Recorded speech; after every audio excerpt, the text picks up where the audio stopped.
Šansas pabėgti bent jau per 2 metimus. Šeri.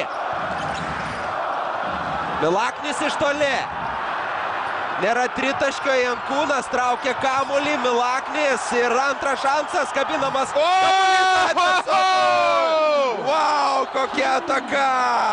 Turbūt viena gražiausių viso sezono Žalgirio atakų. Tikrai viena gražiausių pateks į sezono vinjetę. Ir kokiu svarbiu momentu Žalgiris, štai taip, 2 amerikiečiai. Aišku, bravo ir lietuviams, Paulius Jankūnas, Artūras Milaknis susiorientavo, abudu puikiai. Ir viso to pabaiga, Žalgirio 4 taškų persvara likus mažiau nei minutė iki rungtynių 4 kėlinio pabaigos. Užtelėjo gynyboje Jenkinsas ir kaip gražiai nuo jo pabėgo Andersonas.